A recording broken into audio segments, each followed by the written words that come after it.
Ben had always been fascinated by the idea of the future.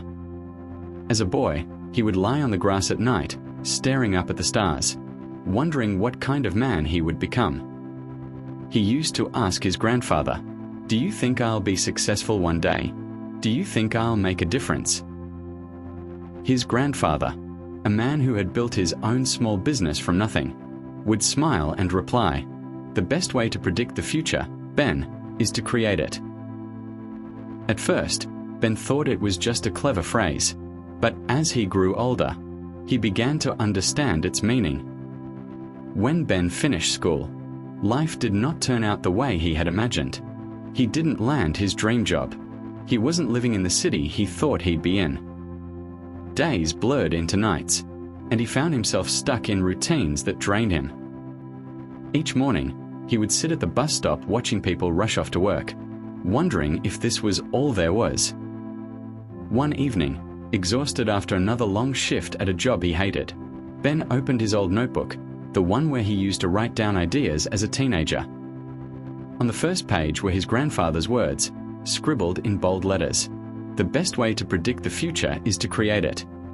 He stared at it for a long time. Something inside him stirred. The very next day, he made a choice. Instead of waiting for life to hand him opportunities, he decided to build them. He started waking up earlier to work on skills he'd always put off: graphic design, marketing, and eventually coding. While his friends scrolled through social media, Ben was learning, practicing, and failing forward. At first, it was hard. He doubted himself. He wasn't sure if all those early mornings and late nights were worth it. But every small project he finished, every skill he sharpened, gave him a sense of control he had never felt before. Slowly, he realized that he wasn't just dreaming about the future, he was shaping it. Years later, Ben launched his own startup. At first, only a handful of people cared, but he kept going. He built, improved, and adapted. And then one day, the company that began on his second-hand laptop in a cramped apartment started gaining traction. People noticed. Investors reached out.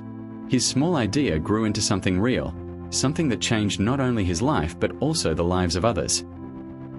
Looking back, Ben realized that the moment everything changed wasn't when success arrived. It was the night he chose to stop waiting and start creating. When asked in an interview years later what advice he would give to those searching for their future, Ben smiled and repeated the words his grandfather once told him: "The best way to predict the future is to create it." Because the truth was simple, no one could tell him where he would end up. But by taking action, step by step, he had written the future with his own hands.